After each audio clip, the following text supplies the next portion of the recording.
Olá, hoje eu vou falar um pouquinho sobre Fogo Morto, do paraibano José Lins do Rego. Bem, eu comecei a ler esse livro no dia 15 de maio e terminei no dia 1º, levei 15 dias para ler. Foi uma leitura bem rápida porque é um livro muito gostoso, a leitura dele flui bastante e, assim, esse livro, ele já estava na minha lista de leitura desde o final do ano passado, porque eu tinha encontrado na biblioteca da escola e fiquei interessada nele. Li um pedacinho, fiquei interessada. E também, o ano passado, eu já havia lido 15, da Raquel de Queiroz, também um livro sobre essa região, né, essa região do Nordeste, e eu gostei bastante do livro. Outra coisa é que eu também quase não coloco na minha lista livros nacionais, literatura brasileira. Isso acontece não por preconceito, por nada, porque realmente uma que eu sempre gostei mais de literatura estrangeira. Quando eu fazia faculdade, por exemplo, os professores davam a lista de livros e como meu curso não tinha uma disciplina de literatura estrangeira, eu acabava lendo por conta. Então, às vezes o professor dava um livro brasileiro, eu ia lá ler um livro russo, sei lá. Então, Dostoiévski, por exemplo, eu conheci durante a minha faculdade. Então, mas assim, depois disso eu passei por muitas fases assim de literatura brasileira. E fase assim de pegar Graciliano Ramos e ler quase tudo que ele escreveu, Rubem Fonseca, que eu adoro, Machado de Assis e por aí vai. Bom, esse livro aqui, ele foi escrito em 1943, O Fogo Morto.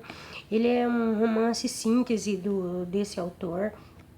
Então, realmente, ele é um livro muito bem escrito e ele faz parte do que o próprio autor chama de ciclo da cana-de-açúcar, que começa, então, com o Menino do Engenho, depois tem o Banguê, Usina, daí, então, o Fogo Morto, não sei se me esqueci algum. Então, ele faz parte desse ciclo e ele vai falar, então, sobre a decadência dos engenhos no Nordeste, né, mais especificamente aqui na Paraíba. Então, o José Lins do Rego, ele coloca muito da vida dele no livro. O livro é muito autobiográfico, porque realmente ele vivenciou as situações que ele coloca aqui, essas pessoas que ele conheceu e tudo mais. Eu não me lembro assim se eu já li algum outro dele. Se eu li faz muito tempo, acho que Menino de Engenho talvez, mas se eu li faz muito tempo. Esse livro aqui, ele tem 347 páginas, ele é da editora José Olímpio. E ele é uma edição bem caprichada. Ele tem uma introdução do Abdala Júnior, Benjamin Abdala Júnior, e também uma outra introdução do Carlos Drummond de Andrade, que fala um pouquinho sobre ele aqui, certo? E o Mário de Andrade também vai falar um pouquinho sobre ele no começo. Então, até não, como aqui eu também não faço resenha, só falo sobre as minhas impressões, mas acabo influenciado, né, por essas críticas, por tudo que eu li aqui dentro, por essas informações que eu li aqui. Então, essa edição aqui é uma edição bem caprichada, né, da editora José Olímpio, como eu falei. E ele é dividido em 3 partes, tá? A primeira parte é o mestre José Amaro, a segunda é o engenho do seu Lula e a terceira o Capitão Vitorino. Então, são esses 3 personagens, né, centrais dessa narrativa. E esse livro é um livro bastante dramático, porque esses 3 personagens,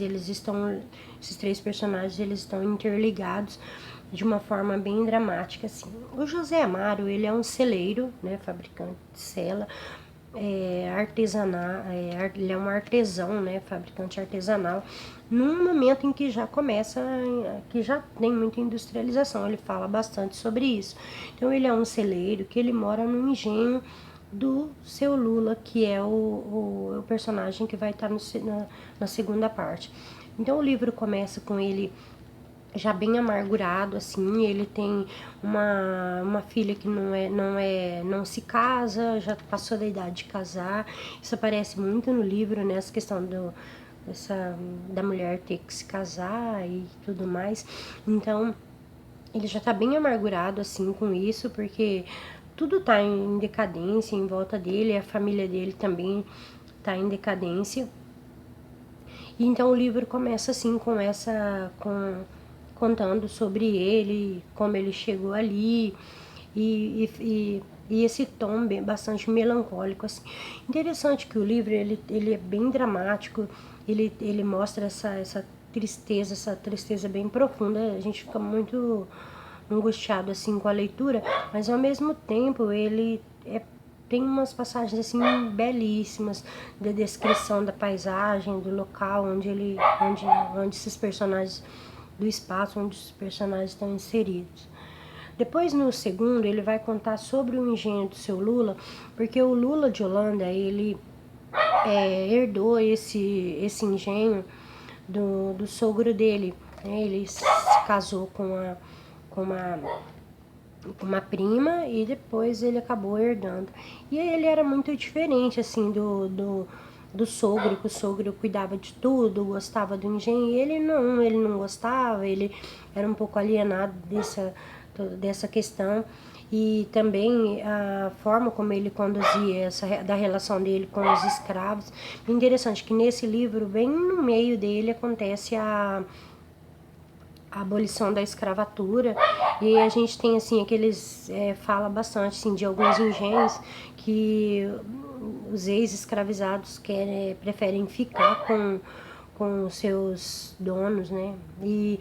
E no caso dele não, porque ele era muito ruim assim para os escravos.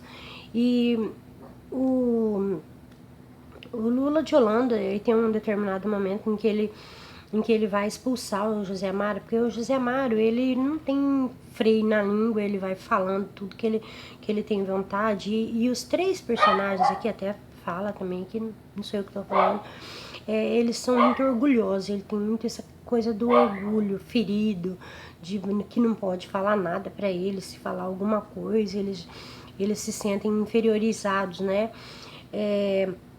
Então, o Lula de Holanda, ele ouve que o José Amaro falou mal dele, falou dele, e ele acaba expulsando o José Amaro de lá. Depois, na terceira parte, veio o Capitão Vitorino. O Capitão Vitorino também tem essa questão do orgulho, e é até um pouco difícil de escrever assim, o Capitão Vitorino. Ele ele é envolvido com política, ele luta pelas pessoas mais pobres, ele é uma pessoa que ele quer justiça e tudo mais. Então, mas na verdade, mesmo sendo os três, né, os três personagens, tudo acaba girando em torno do José Amaro. Bom, assim, sobre o que eu gostei bastante no livro é que me lembrou muito, assim, a minha família, meu pai, minha mãe, porque embora meu pai e minha mãe, eles não eram do Nordeste, mas eles eram do interior de São Paulo, de zona rural. E eu me lembro muito disso, dessa questão de comadre, de se tratar por compadre. E uma coisa muito bonita é a sabedoria que eles têm, né? Você percebe, assim, que são pessoas simples, humildes, que não têm estudo nenhum, mas eles têm uma delicadeza, uma gentileza, assim, no trato, uma educação para tratar um com o outro. E eu me lembrei muito disso, da minha mãe, da forma como a minha mãe tratava as amigas dela, de comadre, que iam em casa, e essas prosas, né, que eles tinham um com o outro, que era uma coisa assim que era bastante interessante. Então, o livro ele termina inclusive com a expressão fogo morto, porque o que é o fogo morto? Então, o fogo morto eles usavam para quando não estava moendo mais, né? Então, quando extinguia de vez o engenho, eu creio que seja isso. E Aí ele pergunta no final se ainda tá moendo, ele fala não, já tá de fogo morto, porque já não tá moendo mais. Então aqui representando essa decadência dos engenhos de cana-de-açúcar que estão cedendo espaço já para as usinas, né? Então retratando toda essa decadência. É um livro bem dramático, tem uns momentos assim que a coisa fica muito louca mesmo. Uma briga, uma discussão, por exemplo, dentro de casa, uma outra pessoa alucinada lá que gritando, em outro momento entra um bando do cangaço também, porque tem um bando do cangaço aqui, que inclusive o José Amaro nossa, tem uma admiração muito grande pelo cangaço, por esse grupo do cangaço, e ele tem um momento que eles entram na casa do seu Lula pra assaltar mesmo, né? E então a descrição da cena, assim, muito rica mesmo. Você fica apavorado com tudo aquilo, da forma como ele conta a história, e a coisa fica bem doida, assim mesmo. Você fica como se você estivesse ali dentro.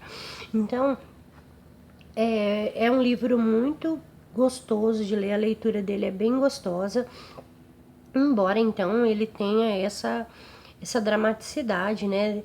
A maioria dos livros das que retratam a seca ou que retratam essa decadência, né, da cana-de-açúcar, não são livros tristes, né? Os personagens são... Porque, por exemplo, eu li o Guerra e Paz, que os personagens são da aristocracia. Claro que tem um sofrimento e drama, sem isso não existe uma boa literatura. Ninguém vai escrever um livro para contar só coisa boa. Mas aqui é diferente, porque você vê que os personagens são pessoas que sofrem ali, né, no seu meio, que são tão oprimidos assim pelo meio mesmo que eles vivem e que não tem saída, que você vê que não tem como fugir.